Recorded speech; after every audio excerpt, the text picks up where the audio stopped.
Welcome. I would like to welcome you to episode 305 of the Unpopular Podcast. This is the man, the myth, the legend, Jalen Hunter. And here at the Unpopular Podcast, I'm not really asking you to agree with me. I'm asking you to just hear me out.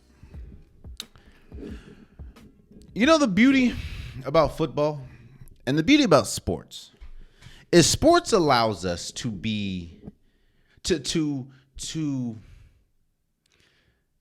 dissect the moment. And I guess you can call it a beauty and a curse.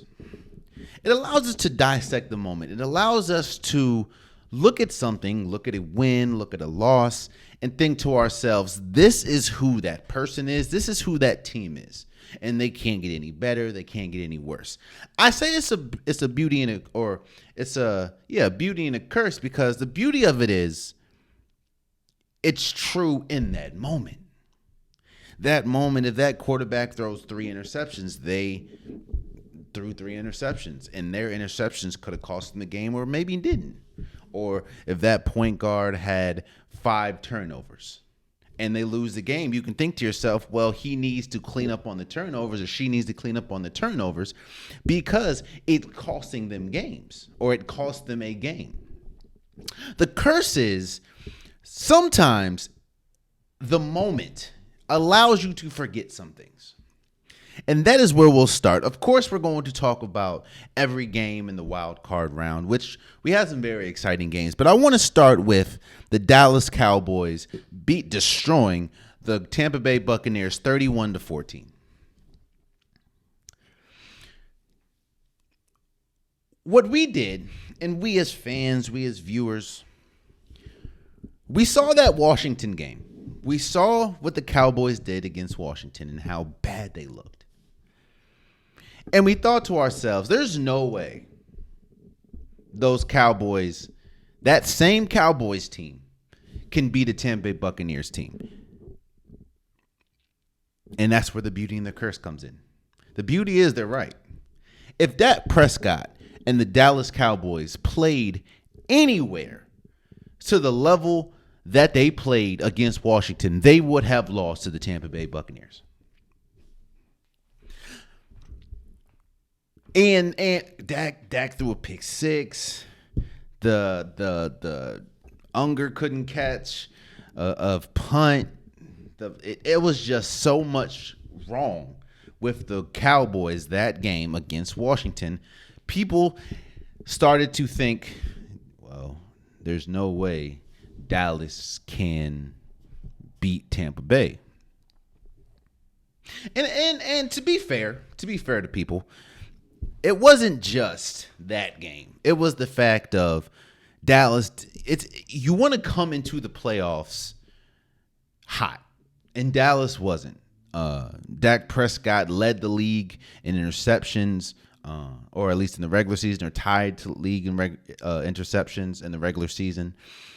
It just Tony Pollard wasn't healthy. It was just a lot that you didn't like about the Cowboys going into the playoffs. But the curse of it is that game against Washington allowed us to forget some things.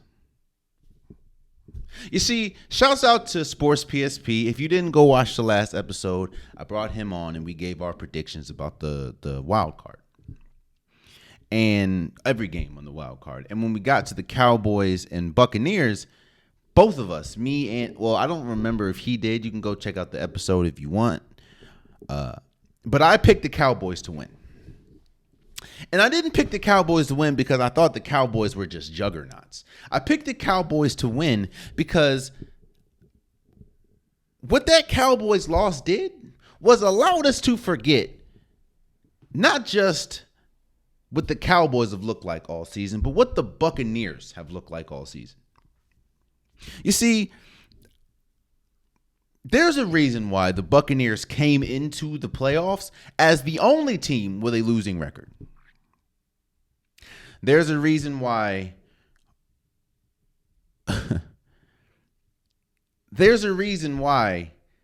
while yes, they did host a playoff game, the reason they hosted a playoff game is because just how bad the NFC West or NFC South was this entire season. You see, I just don't take one game. I take a sample size. Now, yes, the one game does matter, especially when you get to the playoffs because winner go home. But I just don't take one game in the regular season and apply it to the sample size. Well, but I don't make that one game the sample size. I look at the entire season. You see, Dallas has been better than the Buccaneers all season. Even with Dak Prescott throwing as many interceptions as he thrown, even with him missing 5 games and having to trot out Cooper Rush, even with the injury, Zeke not looking like the old Zeke, or Tony Pollard injury, or the injuries on the defense, Dallas has been the better team this entire season. And nothing made me think that Tampa Bay was going to look like something they have not looked like this entire season. You see, I'm not discrediting Dallas. Shouts out to Dallas. They went into Tampa Bay and they beat Tampa Bay bad. I know it was 34-14, but the game was not as close as it was just a complete beatdown. But that should have been expected. Because the team that we saw Dallas be this entire year compared to the team that we saw Tampa Bay be this entire year, again, there's a reason why Tampa Bay was the only team in the playoffs that was under 500. Now, I'll give my predictions on the next round on Saturday. But now Dallas faces faces a completely different monster in the 49ers. So I'll give my prediction of that on Saturday. But I'm not discrediting this Dallas win. But what I'm saying is it was supposed to be like this. I understand that, people don't like Dallas. Hell, I'm a Washington fan. So I try to be as unbiased as possible when talking about Dallas or talking about the NFC East in general.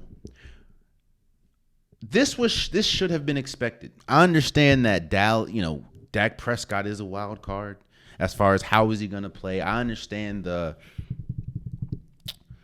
deficiencies that Dallas has, but I also understand that they are 12-5 for a reason.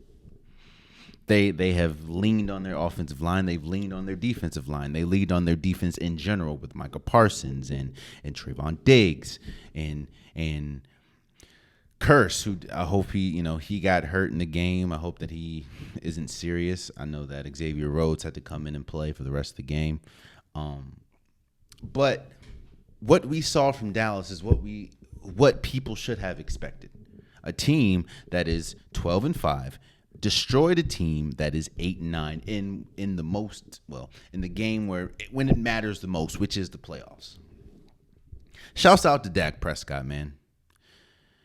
Dak Prescott, he 25 for 33, 305 yards, 4 touchdowns, no interceptions. That is the one thing that you can say was surprising about this game.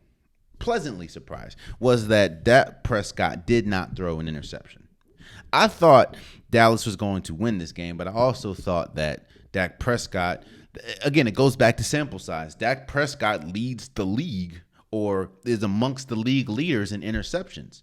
So I'm thinking, well, yes, I do think they're going to beat the Buccaneers.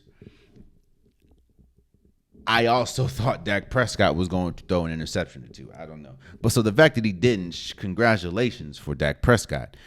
Tony Pollard looked good. 15 carries for 77 yards. Ezekiel Elliott, 13 for 27, but it was a strong 27. It was a strong 77 for Tony Pollard. Dalton Schultz, to me, was probably MVP number 2 of the game. 7 receptions for 95 yards, 2 touchdowns. The tight ends were the big standouts of this game outside of Dak Prescott. The tight ends really came big, whether it was Dalton Schultz, whether it was Jake Ferguson. It was big. And I know Jake Ferguson only had 1 reception for 34 yards, but still. A team did what it was supposed to do. So congratulations to Dallas. Again, I'm not trying to take away from the win. But what I'm saying is you beat a team that you should have beat. Now, and again, this is for every team, not just Dallas. Now it gets even tougher because now you're going against a completely different monster, a team that is 13-4 for a reason in the San Francisco 49ers. And on the other side, again, it goes back to sample size. One thing which I understand it completely. But one thing that people like to do is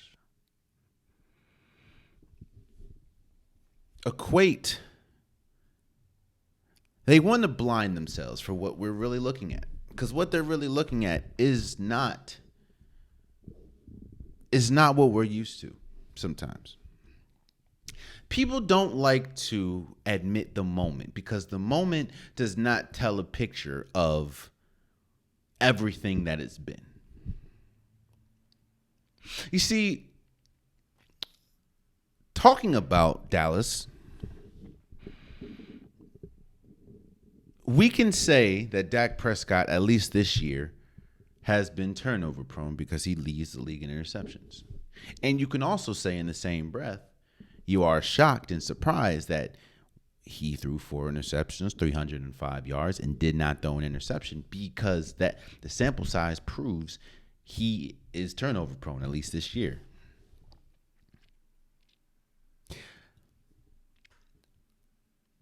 All I heard about this game was, yeah, but Tampa Bay still has Tom Brady. Yeah, but Tampa Bay still has Tom Brady. You never want to count Tom Brady out. Tom Brady had the most completions of the year. Tom Brady threw the most passes this year. Tom Brady top 5 in passing yards. Tom Brady, you can never count out Tom Brady. In fact, most people pick Tampa Bay to win because of history.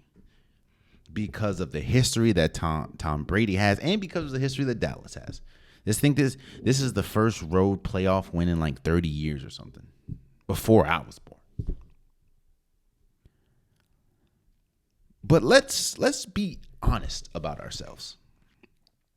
This is, and I say this all the time, or at least I've said this majority of this season while talking about Tampa Bay. Numbers do not lie. No, they don't. Numbers don't lie. But numbers do not tell the whole story. Yes, Tom Brady can be number 1 in completion percentage, or no, number 1 in passes. Yes, Tom Brady can be top 5 in passing yards. But what has that led him to? That has led him to an 8-9 season. And why is that? It's not just because of Tom Brady, don't get me wrong. The offensive line has been putrid due to injuries, due to people retiring. Jensen, he came back for the wild card game, and of course, he wasn't able to look like himself because he hasn't played in 18 weeks. But because the offensive line has been putrid, the running game, Leonard Fournette, 5 rushes for 11 yards the entire game.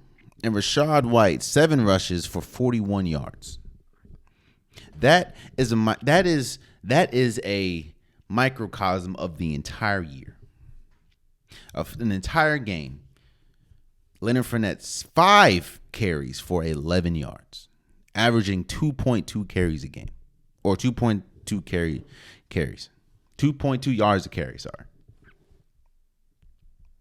So when we talk about, when people say, well, there's still Tom Brady on the other side, they're not talking about Tom Brady of this year. They're talking about the career of Tom Brady. Because if they were talking about Tom Brady of this year, there should be no reason why people thought the Tampa Bay Buccaneers should have won. Because what have we seen from Tom Brady this year? He has not been good. He has not been accurate. He has not been good. He has not been a top 10 quarterback. We talk about Derek Carr. And while the numbers don't back it up, Derek Carr has been a better quarterback this year than Tom Brady has. The difference is Tom Brady throws the ball a lot. But that is the Tampa Bay offense. And while, yes.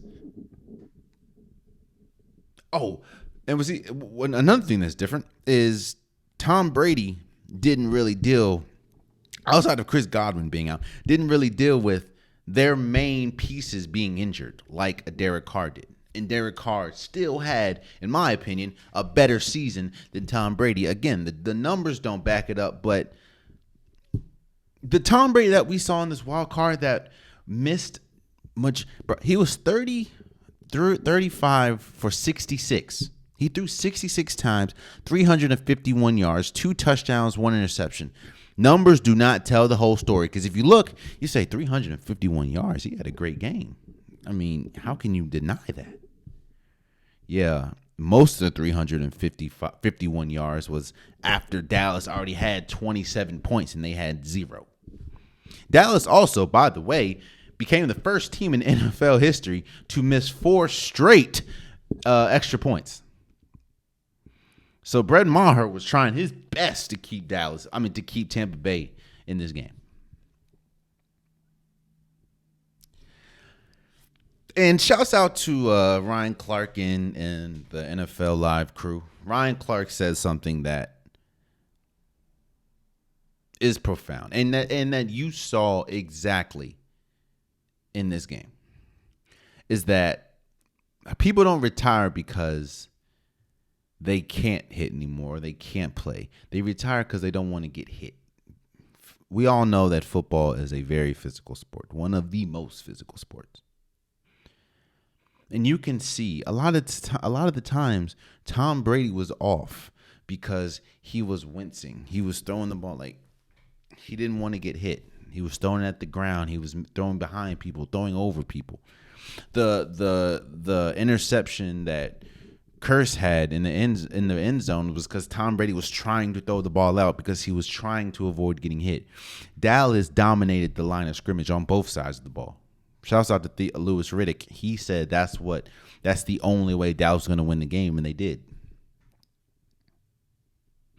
Again, the Dallas that we saw this entire year, not just against Washington, is the one that we saw against in the wild card. The only difference was Dak Prescott played better. Dak Prescott did not throw any interceptions. And on the flip side, the Tampa Bay Buccaneers that we saw this year, defense for some reason had miscommunications, and the offense, it seems like Tom Brady just can't get on the same page with the wide receivers that he's played with for the last 3 years, and Chris Godwin and Mike Evans. It reared as Leonard Fournette couldn't run the ball. The teams that we saw this year is the teams that we saw on Monday Night Football. So now the question is Tom Brady going to retire? I don't think so. I think maybe a team like Miami, maybe a team like the Raiders would be his next. I think that he's done in Tampa Bay. I think the writing's on the wall for Tampa Bay as far as with Tom Brady being there. And Tampa Bay definitely has some things to work out. They have free agents they have to figure out what they're going to do with. Of course, they have to get the offensive line back together. As far as rebuild it, because it's not good. What are they going to do with their defensive free agents? I just don't think Tom Brady's going to be there. But the question is asked is, will Tom Brady retire? I think the better question is, should Tom Brady retire? And after looking at this season, after looking at last season, Tom Brady didn't look good either. Again, numbers do not lie. They just don't tell the whole story. Tom Brady has not looked good these last 2 years, and especially last 2 years in the playoffs. Don't get it twisted. I know the numbers are gaudy, especially last year when he went against the Rams, but the Rams almost gave away that game. It wasn't like the Tampa Bay Buccaneers took it. So, again, I don't think it's going to be Tom Brady. I don't think we've seen the last of Tom Brady, even though I think it should be Tom Brady's last game. Because, again, Tom Brady was never the one to welcome hits either. But now when you have, it just looks like he looked all of 45 on Monday. But shouts out to Dallas, man. Shouts out to Dallas for beating or winning their first road playoff game in like 30 years or something. So shouts out to y'all. You know,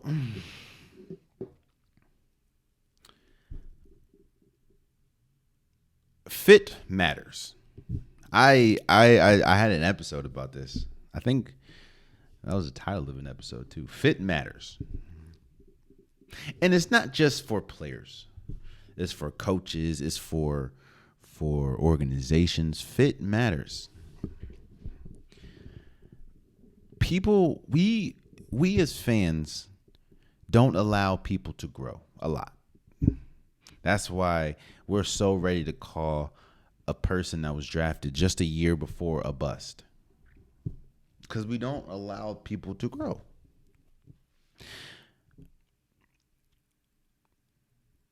It's still tough for me to explain what we saw on Saturday between the Jaguars and the Chargers. The Jaguars beating the Chargers 31-30. Now, with me saying that, it does not paint the complete picture of this game. The Chargers were up 27-0. 27-0. I think this was the second or third largest comeback in playoff history. The Chargers were up 27-0. Trevor Lawrence threw 4 interceptions.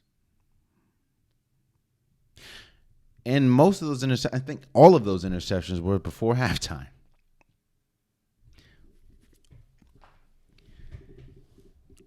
You see, when I say fit matters, there was a question. You know, a lot of people, Trevor Lawrence was drafted number 1 overall, and he was touted as the next great, blank, the next great Peyton Manning. Like, he had all the physical attributes, but a lot of people still questioned. I'm not going to speak about a lot of people. I'm going to speak about myself. The question that I had with Trevor Lawrence was, I knew he was better than what he put on tape last year. And I'm going to attribute a lot of that to Urban Myers and the circus that was the Jacksonville Jaguar coaching staff and front office. It's very hard to thrive when you don't have consistency above you. So I'm not going to. Last year kind of has an asterisk. And this is why I say fit matters, because fit matters isn't just where a player goes. It's who his players connected with. We'll talk about the Giants in a second, but you can see the impact of Brian Daboll.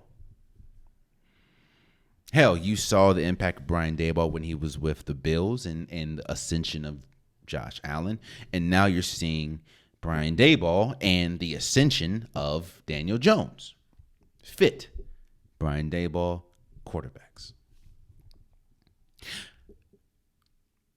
The question that I had with Trevor Lawrence was, can he ascend? And I think when you have so much turmoil that you have just a year ago, you need a strong, calming presence. And you need someone that can connect with him. You need someone that can unleash or can tap into exactly why he was drafted number 1. Because when you go through turmoil, it's kind of hard to remember who you are and remember just the talent that you have. In comes Doug Peterson.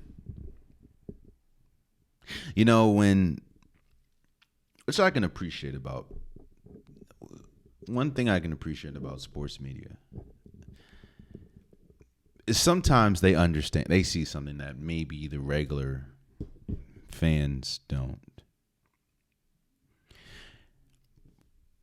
Doug Peterson got hired at a time where, and there's still a constant fight for African Americans getting head coaching jobs, and how that there's not enough African Americans getting head coaching jobs. Hell, D'Amico Ryan, he looks like he's gonna get a job soon. Eric Bieniemy, maybe, we'll see. But Doug Peterson was hired when it was raging. I think he was hired shortly after, the Brian Flores situation. Like, he was, but you didn't hear a lot of people's like, you see, Doug Peterson does not deserve a job, or he doesn't deserve a job over an African American. Now, I'm not trying to make this racial. The only reason why I brought that example up is because a lot of people understood that this was a home run hiring for the Jaguars. You can't go from so much dysfunction in Urban Meyer to an unknown commodity. Like, yes, most people think that Eric Bieniemy is going to be a head coach, going to be a great head coach, including myself. But you don't want his first job being after so much dysfunction from Urban Meyer or D'Amico Ryan. You don't want his first job you want somebody in that position that is solidified and is a good coach.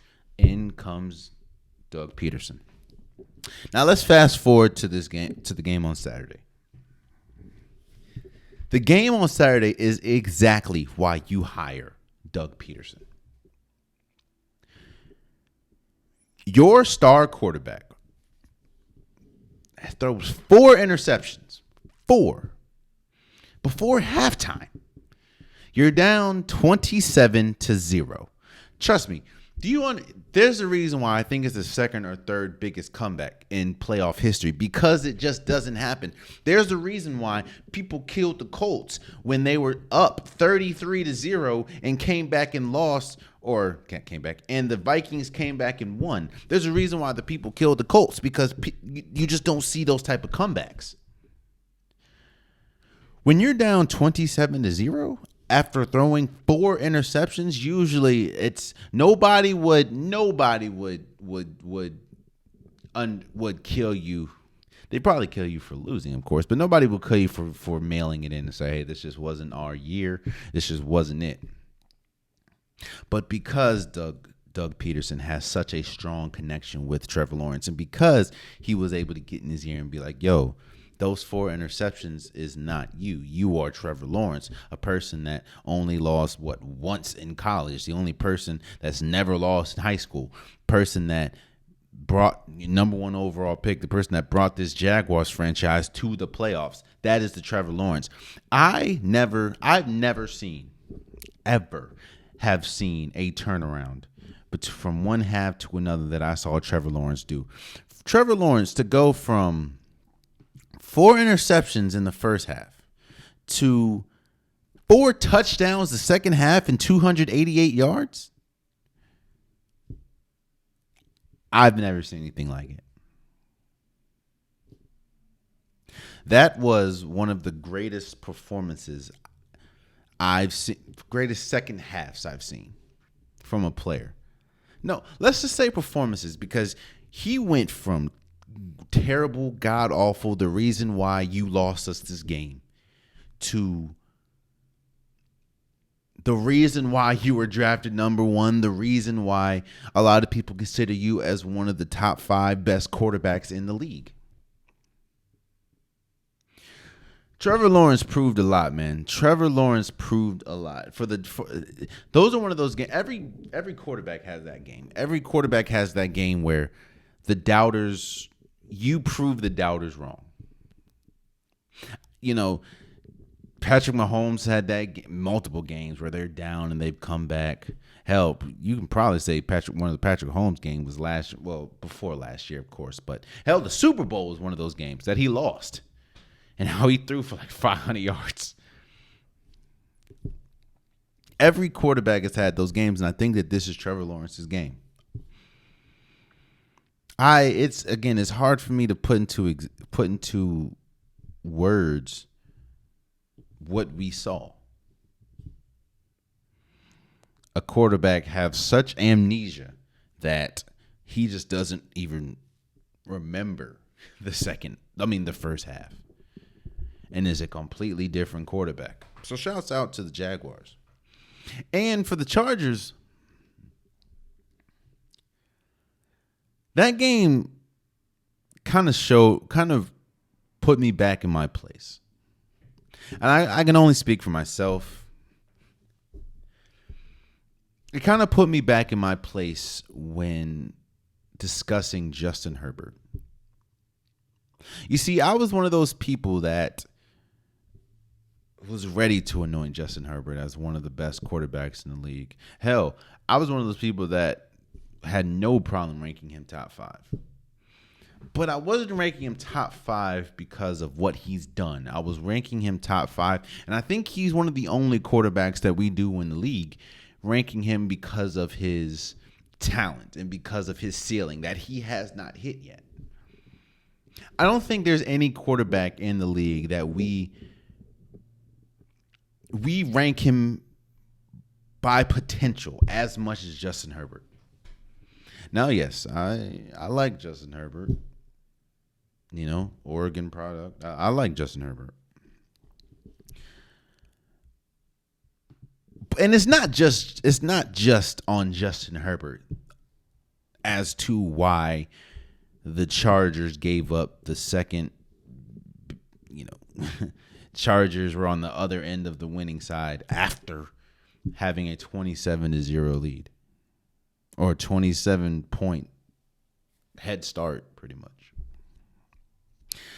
But it put me back in my place, and it reminded me that Justin Herbert hasn't done anything. Yes, he's had some great throws. Yes, he's had some incredible moments. But Justin Herbert hasn't done anything for me to say or to justify why I'd put him in a top 5. Excuse me. He hasn't done anything. You can say Trevor Lawrence has done something. We just saw him do something against Justin Herbert. So I wouldn't be upset if you put Trevor Lawrence in your top 5. I get it.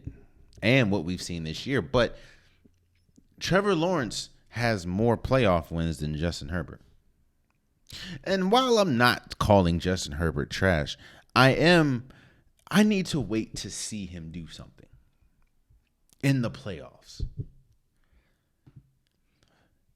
And again, it's not just Justin Herbert. I mean, Justin Herbert, 25 for 43, 273 yards, 1 touchdown. It's not just him. In fact, he shouldn't have the biggest problem, or he shouldn't have the most credit for this loss. He shouldn't, or the most blame for this loss. But if you are the quarterback that a lot of people are touting you to be, there's no reason how you lose this game. None. Even if the defense isn't, there's been multiple times where Patrick Mahomes has had to carry the team because the defense just hasn't showed up. There's been multiple times when Josh Allen has had to carry the team because the defense hasn't showed up. There's been multiple times where Joe Burrow has had to carry the team because the defense hasn't shown up. There's been multiple times where Lamar Jackson had to carry the team because the defense hasn't showed up. So when you're up 27 points, it's not just you have to come big. You have to come. Whoa. Pause. You have to rise above everything that's going on and secure that win. So it kind of put me back. It kind of put me in my place in with Justin Herbert, and I have to wait to see. He hasn't proven to me again. He's the only quarterback I think in the league that we rank on potential.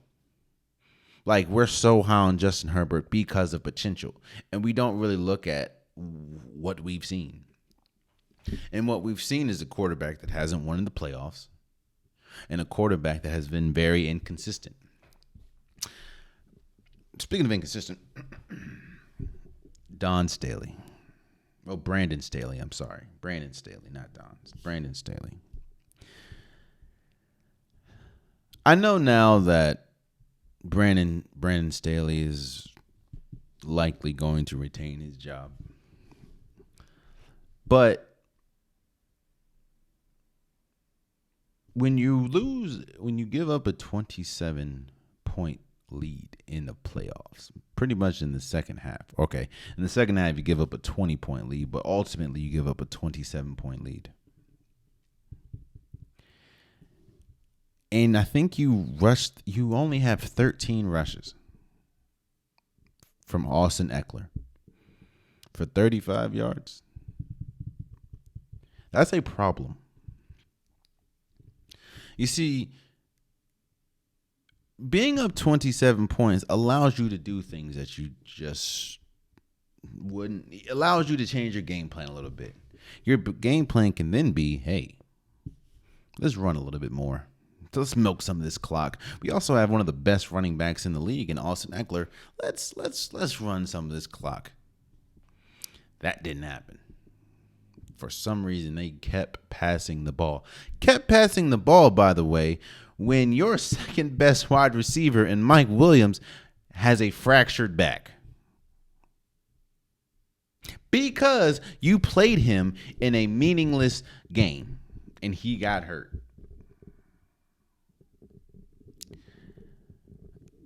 Again, there's a lot of blame to go around for the Chargers blowing this game. But a lot of that blame, in my opinion, goes to Brandon Staley, the head coach. And it's not just his decision making in this game. It's his decision making throughout the season, being as reckless can be, going forward in the opposing team's territory with 4th and 5, or being up 27 points and rushing what you had like 4 carries the second half. 4 carries. Good. I understand how good Justin Herbert can be, but you're up 27 points. Why are you not running the ball? And while, yes, 13 carries for 35 yards doesn't seem like a lot, but you were kind of successful running the ball. Why stop? Especially when you're up 27 points. So, again, I understand he's not going to lose his job or whatever, but I'm also confused as to why not. That's just me. I talked about Brian Daboll, and I talked about his imprint on quarterbacks. And if you want to know why a lot of people are putting Brian Daboll as Coach of the Year, and I've been on the fence with Brian Daboll compared to Pete Carroll this entire year. But I think I'm almost sure Brian Daboll is going to win because of Daniel Jones. You see, man, look, Daniel Jones had probably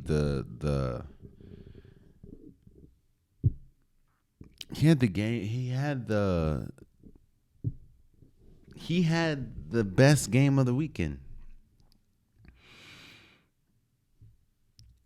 I mean, you go into Minnesota, a 13-4 and you are the best player, and you're on a team with Saquon Barkley, and you are the best player on the field. I understand how bad the Minnesota defense is, but Daniel Jones was the best player on the field. I mean, 24 for 35, 301 yards, 2 touchdowns. One of those touchdowns was, I think, a pass to Saquon Barkley. The other one was a pass to Isaiah Hodgins. That's another thing. Who would have thought that Daniel Jones, the one that was turnover prone, one of the league leaders in turnovers, playing with a wide receiver core of Isaiah Hodgins, Darius Slayton, Richie James, Daniel Bellinger, and Lawrence Sager, would throw 301 yards, 2 touchdowns, no assist, or two touchdowns, no assist, 2 touchdowns, no interceptions. Daniel Jones was arguably the player of the week, or player of the wild card, and a lot of that is attributed to Brian Daboll. In fact, you want to know how big Brian Daboll's presence is? Look at Josh Allen this year without Brian Daboll. We'll talk about it in a second. And again, shouts out to Sports PSP coming on to the program, or coming on to the podcast an episode ago.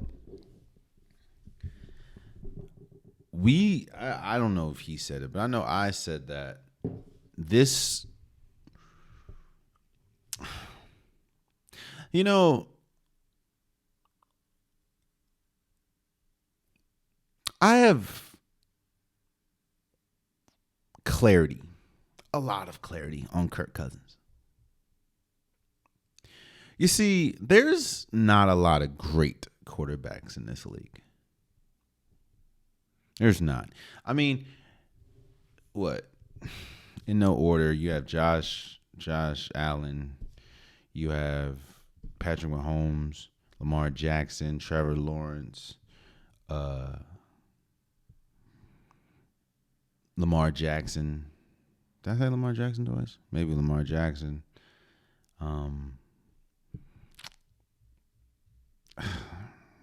I'll just say those 5 right now. Did I say Patrick Mahomes, Josh Allen, Joe Burrow, Lamar Jackson, Trevor Lawrence? Yeah, think about those 5. Oh, maybe Jalen Hurts. But then there are quarterbacks. Then there are just okay quarterbacks. You know, and we've seen the best of Kirk Cousins. We know who Kirk Cousins is. Kirk Cousins is a formidable player. He's a formidable quarterback that can win you some games, and can lose you some games. But he's never going to win you the big game. He's never going to be the best player. He's never going to be that quarterback that is going to be able, like we said, Patrick Mahomes, like we said about Trevor Lawrence. He's never going to be the defense is not coming to play. He's going to pick them. It's even with Justin Jefferson.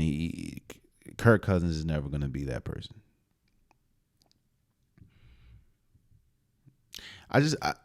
And when there's a reason why there's not a lot of success for Kirk Cousins in the playoffs.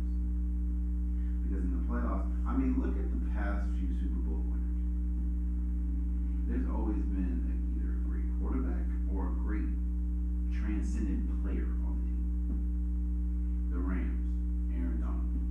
And Aaron Donald made one of the biggest plays of the Super Bowl a year ago. Tampa Bay, you had Tom Brady, you had Rob Gronkowski, you had, Mike Evans. The Chiefs, Patrick Mahomes.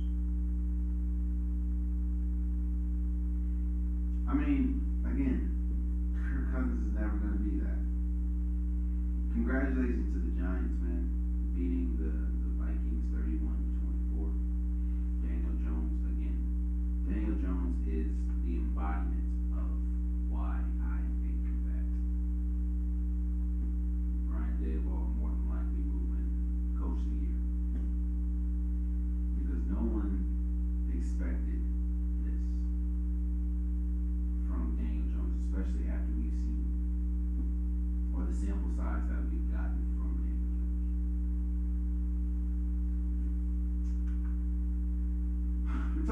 Brian Daboll. And we also talked about Dak Prescott and the sample size that we've seen this year. Well, the sample size that we've seen this year from Josh Allen is he hasn't been as good as I thought he would be. Mainly because of his turnovers. While I don't remember, I think he was second in the. I know currently he is number one. If we include playoffs, he is number one in interceptions this year. Interceptions and turnovers.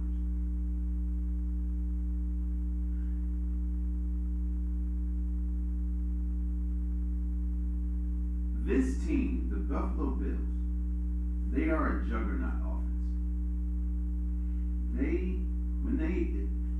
When they hit you, they hit you hard. What do I mean by that? There was, even though the Dolphins were up in this game, and even though the Dolphins played their very best, there was absolutely no. The only way that they would have lost this game is if the Bills gave it away, which they almost did. But when you have a player like Josh Allen, you have weapons like Stephon Diggs and Gabe Davis and Dawson Knox. This is a juggernaut offense. But the problem with this offense, and kind of also what I mean by that is this is a big play offense. This isn't really an offense that's methodical that can do a bunch of 10, 15 play drives. No, this is a 4-play drive, 75 yards. 5-play drive, 88 yards. Drive. Like that's what the Bills are. But I'm concerned about the Bills. Because again, while they did win 34-31 against the Dolphins was playing their third string quarterback because Tua was hurt, because Teddy Bridgewater was hurt. And the Dolphins almost won. And a lot of it was because of Josh Allen mistakes. You see, Von Miller not being there definitely hurts this defense tremendously. To the point where now the offense, while yes it's a big play offense, while the offense doesn't have a lot of room for error. And again, kind of like we just talked about with Brian Daboll, you're starting to see the effects with Brian Daboll and without. Because remember, Josh Allen was one of the most accurate passers last year. Daniel Jones was one of the most accurate passers this year. Last year, Daniel Jones was, I think, the lead league in interceptions. What's different between both situations, Brian Daboll? Now, this year, including the playoffs currently, Josh Allen leads the league in interceptions. And while, yes, that's not going to hurt you against a Dolphins team that is starting their third string quarterback. What happens now? What happens when you're playing against an offense and a defense that's better? Now you're playing against those turnovers can turn into points really quick when you're playing the Bengals. And while the Bengals, which we'll talk about in a second, have their problems, you know what their problem is not? Scoring the ball. When you have Joe Burrow, when you have T. Higgins, Jamar Chase, Tyler Boyd, Samaje Perine, Joe Mixon, them turnovers will turn to points really quick. Now, I also understand that you see, people are saying, well, that was a divisional game, so it's always going to be close. I get that. But again, it goes back to sample size. I think that's probably going to be the title of this episode, sample size. The sample size of Josh Allen is he has been turnover prone this entire year. And we saw that on Sunday. against a lesser team. Now, how is he going to fare against the Bengals? I'll give my predictions on Saturday, but you know, and for the Dolphins, man, like there's a lot of question marks. In fact, there's one big question mark, and that is at the quarterback position. I think the defense is good. I mean, the offense is you have studs of the offense. You still have probably one of the best a 1-2 combination of wide receiver with Jalen Waddle and Tyreek Hill. And honestly, Jalen Waddle dropped a couple big passes on Sunday that could have maybe put them in a different position. It's all about Tua. What I'm not saying Tua's going to retire, don't get me wrong, but you know with the injury history to it, you have to have a solid backup, or you need to bring somebody in that Tua can slide to the backup position, because Tua has not shown the ability to be a cornerstone for a franchise. Talent wise, maybe, but availability wise, no. So we'll see. We'll see. And we talked about the Bengals and their problems. The Bengals beat the Ravens 24-17. Again, you can kind of go back to the divisional games and how they're always tough, and how the Ravens defense finally showed up when the offense did not. Tyler Huntley looked good though, but Tyler Huntley he did the best he could do. 17 for 29, 226 yards, 2 touchdowns, 1 interception, 1 fumble. And the fumble was the biggest moment of the game. You know, Sam Hubbard, it was at the 1-yard line. Sam Hubbard knocked it out when he tried to go over the top and went 98 yards for a touchdown. You know,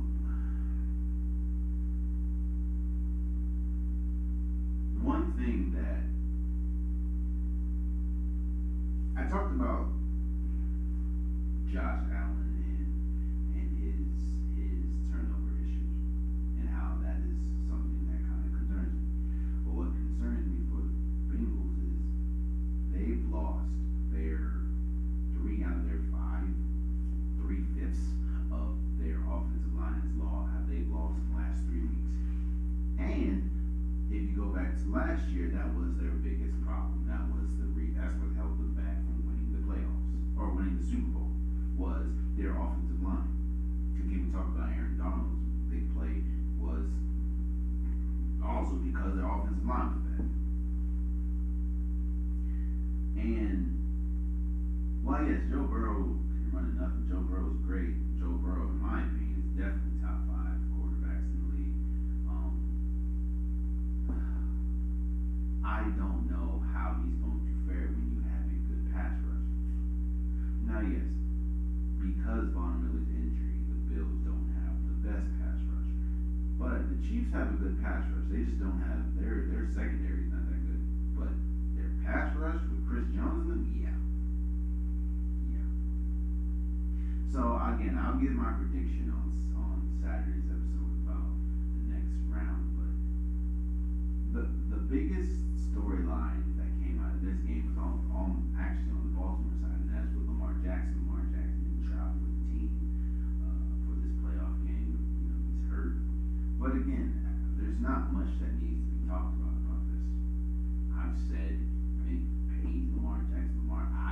I was one of those people that there's the problem with holding in is that you give false hope to an organization, and I don't feel that you don't put the heat on an organization like it should be, because you're holding in. You see, holding in allows the team to be like, well, see, he cares about the team, which of course you care about the team, but it allows them to be like, well, we can do whatever we want because he cares about the team just that much. And now that Lamar Jackson's it feels like Lamar Jackson's kind of flipping the switch. Nah, pay me. I do believe Lamar Jackson's hurt. Trust me, I do. Their teammates are saying that he's limping around the facility and everything. I do believe he's hurt. But I also believe that he may have been more inclined to travel with the team in this playoff if, I don't know, he had a team contract. And I believe wholeheartedly what J.K. Dobbins said, as in if Lamar Jackson was playing, they would have won this game. Again, 17 points is the most points they've scored without Lamar Jackson this year. 17, and they lost. Now, yes, there was a 14-point swing with the turnover at the 1 yard line, which I also agree with J.K. Dobbins. Why are you putting Tyler Huntley in that situation? Like, he's Lamar Jackson. Why don't you just give it to J.K. Dobbins? But I've been very vocal in my stance, just like a lot of people's stances have not changed. Pay Lamar Jackson. Now, some of the posts that Lamar Jackson posts on Instagram and social media and stuff. To me, this is a broken relationship, and Lamar Jackson, rightfully so, feels like they take him for granted, and I understand again the side of, well, Lamar Jackson, he hasn't missed the second year in a row. He missed the last 5 or 6 games. But I'm also on the side of Lamar Jackson, and I also get the fact that he's like, well, you see what we did in those 6 games. How 17 points is the most that we've scored without him. And I don't think there's a soul on this planet, not outside of Cincinnati, that thinks to themselves, if Lamar Jackson didn't play, or if Lamar Jackson played, they would have won this game. I mean, don't get twisted. Look, the Ravens limped into this playoffs. Like, limped. Because Lamar Jackson wasn't there. Pay the man. Pay the man. And, I mean, the last game, which ironically was the first game of the wild card weekend, was 49ers beating the Seahawks 41-23. I think that the questions for Brock Purdy I understand the whole Mr. Irrelevant thing, but he had a bad few drives in this game. Brock Purdy has been incredible, and again, it's not just because he's had to be, it's because of the team that's around him, it's because of the coach that he has. Kyle Shanahan's a great coach. He has, at least this defense, this 49ers defense is playing at historic level with Fred Warner and Nick Bosa. Of course, you have, Christian McCaffrey, you have Deebo Samuels, George Kittle. I think you're getting to a point where I'm kind of expecting the 49ers to make it to the Super Bowl. And the questions that I have with Brock Purdy, he's answered them. He's answered every single question. And shouts out to the Seahawks, man. Shouts out to the season that they had. Shouts out to Pete Carroll, again, Coach of the Year candidate. Shouts out to Geno Smith. But they ran into a team that was just better from top to bottom. And the 49ers are going into this playoffs as one of, if not the best team in the league. They're hot at the right time. They're clicking at the right time. It's the 49ers, man. And the Seahawks, they couldn't have played any better. And it still was a 41-23. It's starting to feel like, the 49ers are Super Bowl bound. Like, it's kind of destiny for them to get there, just of how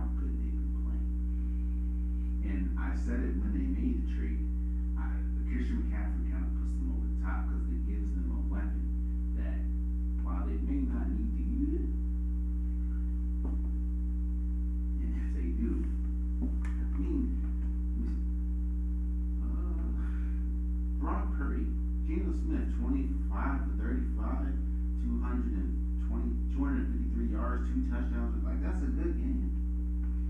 But then you go against Brock Purdy, 18 for 30, 332 yards, 3 touchdowns. You also have Chris McCaffrey, 15 carries for 119 yards. Deebo Samuels, 13 carries for 33 yards. He also has 6 receptions for 133 yards. Brandon Ayuk, 3 receptions for 73 yards. Boy, the 49ers, I think it would at this point be a massive, and I understand how good the Philadelphia Eagles are. It would be a massive,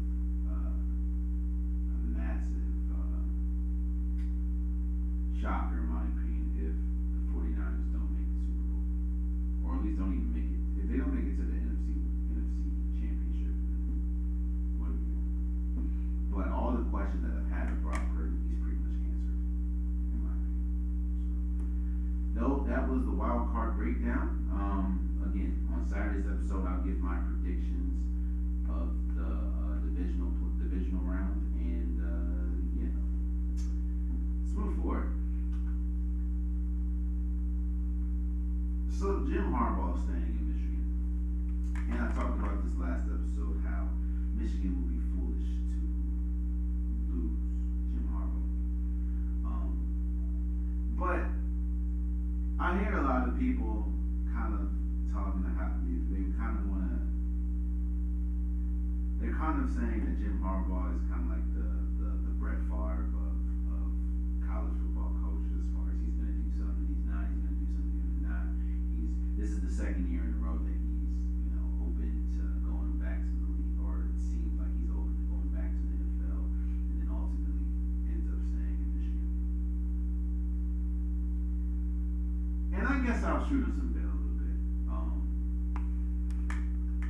When you're in a good situation, there has to be a reason to leave. Because if there's no reason to leave, why am I leaving? You see, while yes, I understand the expectations for Jim Harbaugh might not be the most realistic in Michigan. Look at the landscape of Michigan right now.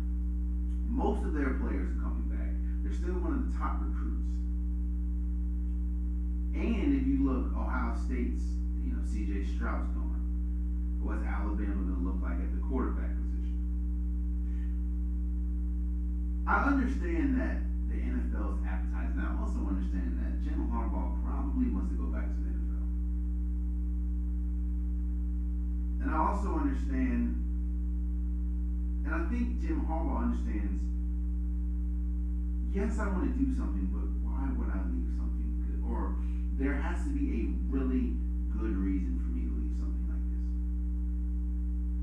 And, you heard him taking teams like the Broncos or teams like the Panthers. Like, I hear the calling, but whatever obviously was talked about in those conversations could not have been better than what Michigan, or at the end of the day,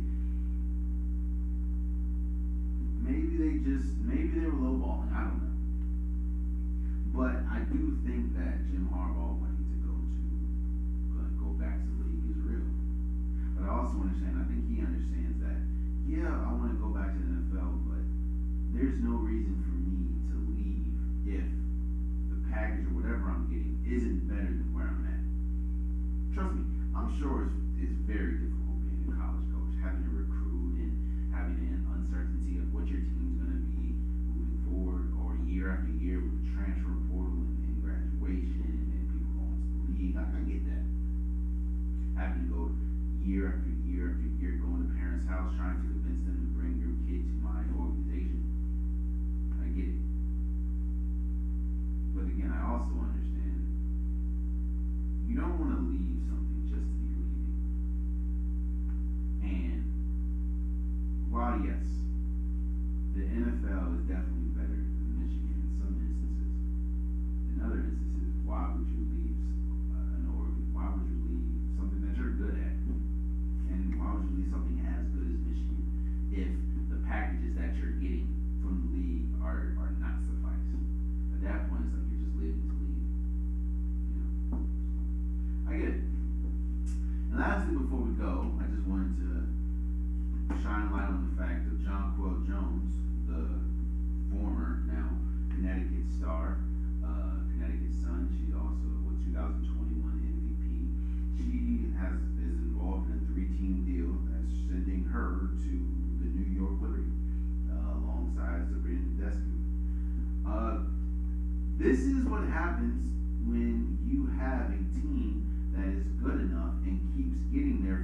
getting close to the finish line and never finishing.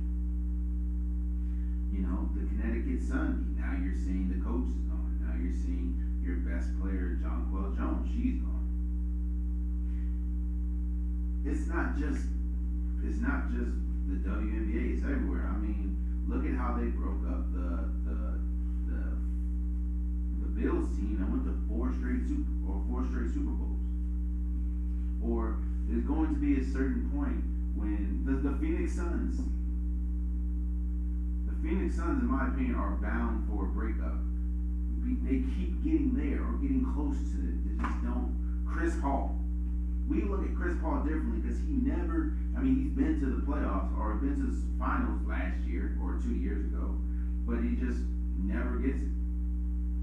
Connecticut Sun keeps trying with Alyssa Thompson and Jonquel Jones. They keep on getting there. They just never finish. Losing this upcoming one to the Vegas Aces. I think they definitely lost to the Washington Mystics in 1 year. At some point, something's gonna give. At some point, the organization will be like, look, something's not gonna be done.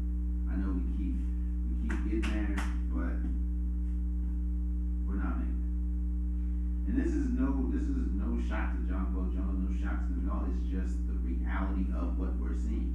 You keep getting the Connecticut Sun kept getting to the finish line or close to the finish line. It just never ran through the tape. And now you're seeing a blow up. You're seeing and yes, it is a blow up. Yes, Alyssa Thomas is great. Maryland product, shouts out to her. But when you trade your best player, there's nothing. No. No. When your best traded player is traded, it's a no. Like, yes, the Seattle Storm is good. You have Tina Charles now. You have Jewel Lloyd. You trade Breonna Stewart. The the Vegas Aces. You have Kelsey Plum. You have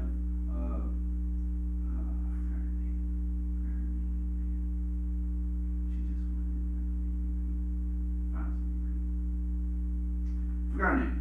But you have some great pieces. You trade Asia Wilson, it's over with.